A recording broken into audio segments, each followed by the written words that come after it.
وہی گناہ اس میں لکھا تھا جس نے تیری ساری زندگی کی نیکی کو ہلکا کر دیا۔ آج نوجوان ماں باپ کو گالیاں دیتے ہیں، ماں باپ کو منہ چڑھاتے ہیں، پکنک پر جائیں گے، پارٹی میں جائیں گے تو دوستوں پر بے طریق خرچ کریں گے، ہزاروں سینکڑوں روپے خرچ کریں گے، اور جب ماں باپ پان کے لیے مانگے، ضرورت کے لیے مانگے، ابھی تو دیا تھا، کتنا پیسہ لگتا ہے، بڑھاپے میں خرچ ہی کیا ہوتا ہے، اتنا مانگتے ہو، اس طرح ڈانٹیں گے۔ سن لو، مشکات شریف کی حدیث پاک ہے، اللہ کے رسول صلی اللہ علیہ وسلم نے فرمایا قریب قیامت کچھ لوگ ایسے پیدا ہوں گے جو دوستوں پر بے حساب خرچ کریں گے اور ماں باپ پہ تنگی کریں گے۔ جو ایسے لوگ ہوں گے ان پہ سرخ آندیاں اٹھ کر ان پہ گریں گے۔ دوستوں پہ بہترین خرچ کرتے، میں نہیں کہتا دوستوں پہ خرچ نہ کرو، کی پابندی ہونی چاہیے۔ آئیے میں آپ سے رخصتی چاہوں گا۔ اللہ کے پیارے حبیب علیہ الصلوۃ والتسلیم نے ایک مرتبہ اپنے اندر بے پناہ تنگی، گھر کے اندر بے پناہ مصیبت، کتنا ہی کماتے ہیں اس کے باوجود بھی سارا ختم ہو جاتا ہے، ہر گھر کے اندر بڑی بڑے مرض والے موجود ہیں اور مریض کی وجہ سے سارا گھر کما کر مریض پہ لگا دیتا ہے، مریض پہ خرچ ہو جاتا ہے۔ اس کی وجہ کیا ہے کہ جب مسجد میں بوڑھوں کے علاوہ نوجوان نماز کے لیے نہیں پہنچتے، نوجوانوں کے سجدوں سے مسجد ویران ہو جاتی، تو رات کی تاریکی میں مسجد کہتی اے اللہ جن لوگوں نے مجھے ویران کر دیا تو ان کے گھروں کو تباہ اور ویران کر دیا۔ ذرا سوچو، غور، کیا اس گھر میں کبھی برکت ہو سکتی ہے؟ وہ گھر کے لوگ سکون سے رہ سکتے ہیں؟ نہیں، اور کبھی نہیں۔ تو دلوں کے اندر عہد کرو کہ آج کے بعد آندھی ہو یا طوفان ہو، ایک وقت کی نماز بھی کبھی جان بوجھ کر ترک نہیں کرے۔ مسجد 12 صحابہ نے یہ فتویٰ دیا۔ کتنے؟ 112 صحابہ کا فتویٰ ہے کہ جو ایک مرتبہ جان بوجھ کے نماز چھوڑے وہ کافر ہو گیا۔ اور اعلیٰ حضرت سرکار فرماتے ہیں فتاوی رضویہ میں حدیث مبارکہ کو نقل کرتے ہوئے کہ جو ایک وقت کی نماز جان بوجھ کر چھوڑ دے گا 7000 سال تک وہ جہنم کی آگ کے اندر جلایا جائے گا۔ سال کتنا طویل وقت ہوگا، کتنا طویل عرصہ ہوگا، وہ ہمارے 1 سال کی طرح نہیں، وہ ہمارے 7000 سال کی طرح نہیں، بلکہ دنیا کے 50,000 سال کے برابر جہنم کا ایک دن ہوگا۔ اس حساب سے 7000 سال تک گزرے، اور اس کو ڈسنے کے لیے جو جہنم میں بچھو ہوں گے وہ معمولی بچھو نہیں، ایک بے نمازی پر ایک نماز فرض کے عوض میں 99 بچھو ہوں گے۔ کتنے؟ 99۔ ان کی لمبائی 500 سال تک تیز رفتار میں جتنا تم گھوڑا دوڑا سکتے ہو اتنا لمبا ایک بچھو ہوگا۔ اس کی سانس کی گرمی اتنی خطرناک ہوگی کہ اگر ایک بچھو دنیا میں سانس چھوڑ دے، سانس چھوڑتے اگر وہ سانس چھوڑ دے تو اس سے اتنی گرمی نکلے گی کہ اس گرمی سے ساری دنیا کے انسان مر جائے، اور وہی گرمی اگر وہ پہاڑ پہ ڈال دے تو پہاڑ ریزہ ریزہ ہو جائے، جل کر خاکستر ہو جائے۔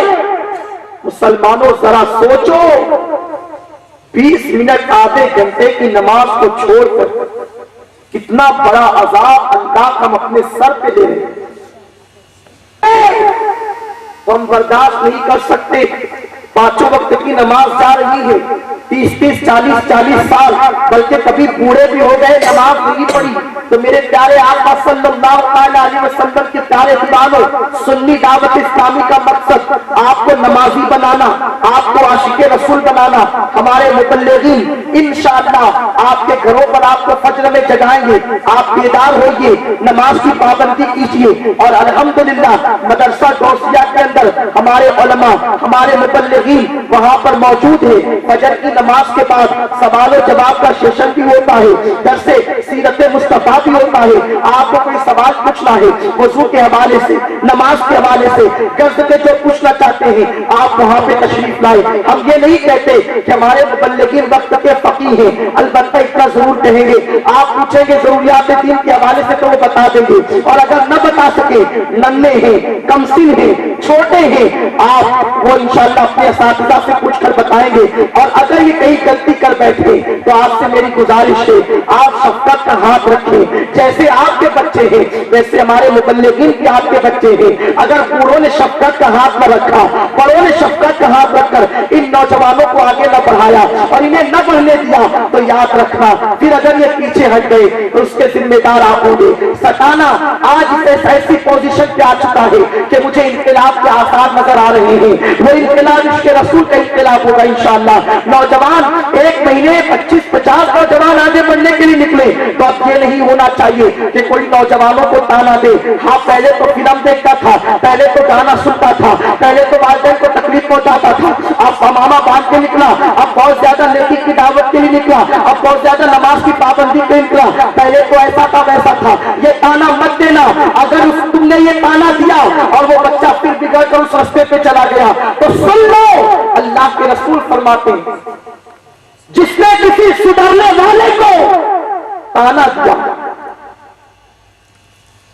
اور پھر اسی راستے کو سے لوٹا دیا, اس وقت تک اسے موت نہیں آئے گی جب تک کہ وہ اس ذلت میں خود مبتلا نہ ہو جائے. اس لیے اپنے بچوں کو آگے بڑھاؤ.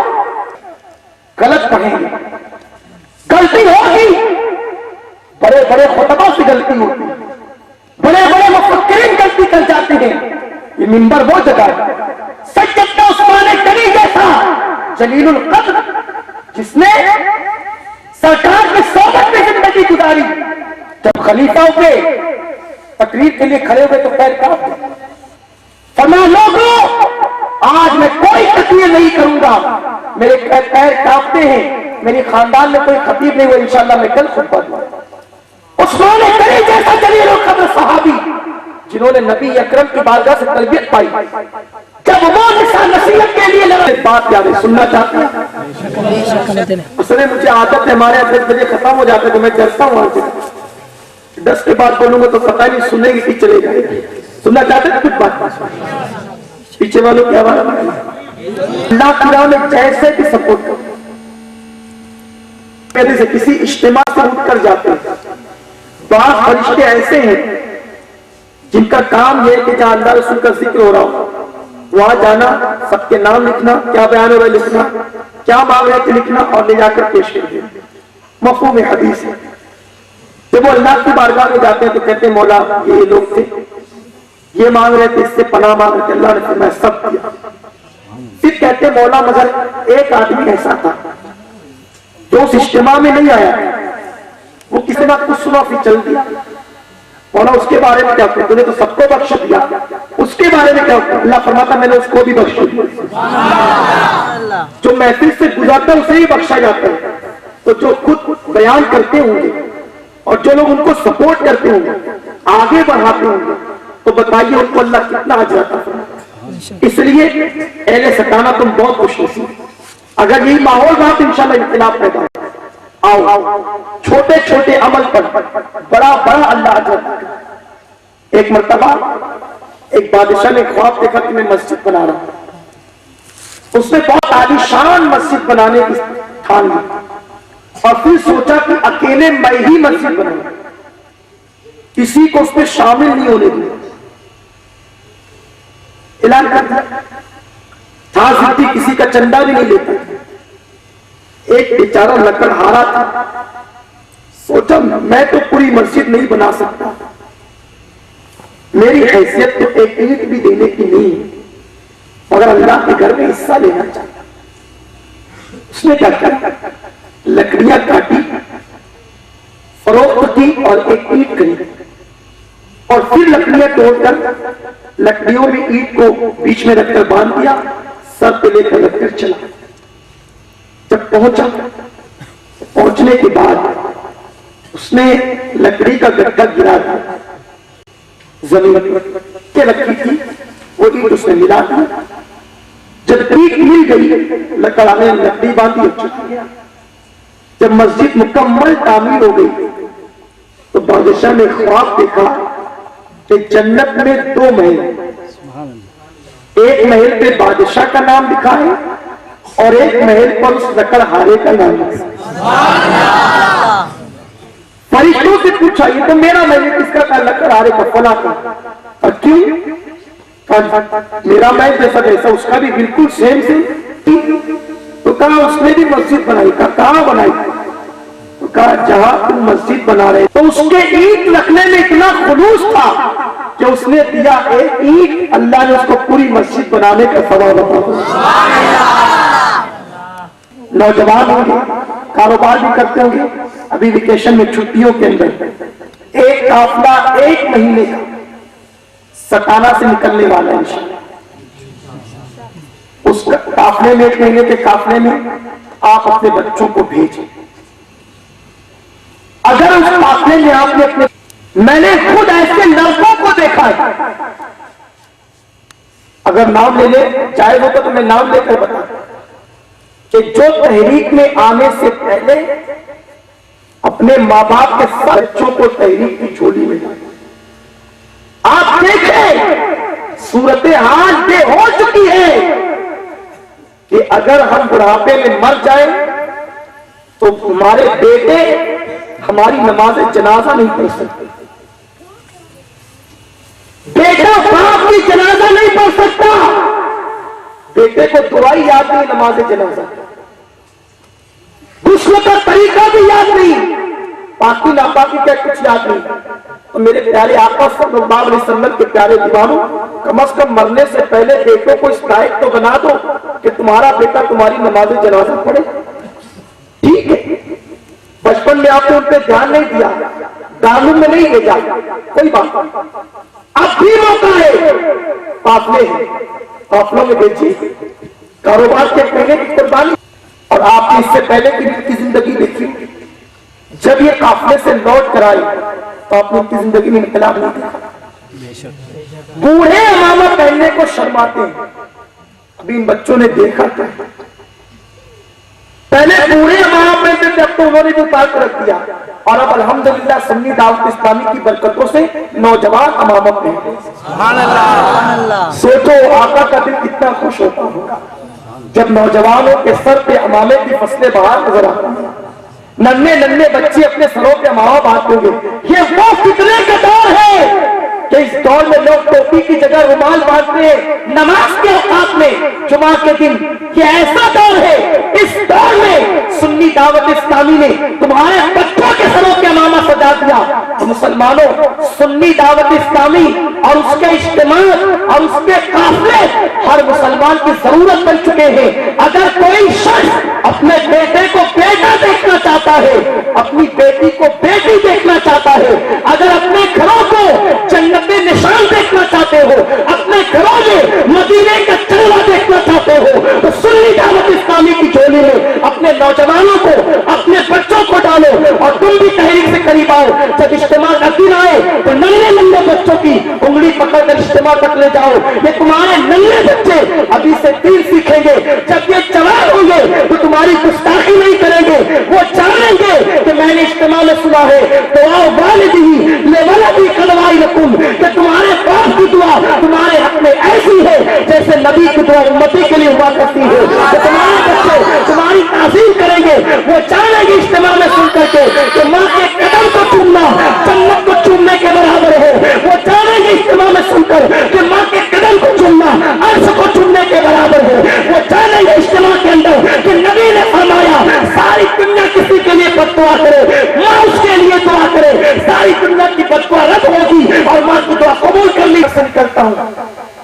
15 سال کی عمر سے اٹیچی لے کر کے باہر نکلا اور اب تک الحمدللہ سنی دعوت اسلامی کا فیضان میرے آقا سرکار غوث پاک کا کرم، سرکار کی نگاہ کرم ساتھ ہے، پورے ہندوستان کا فقیر نے توڑا۔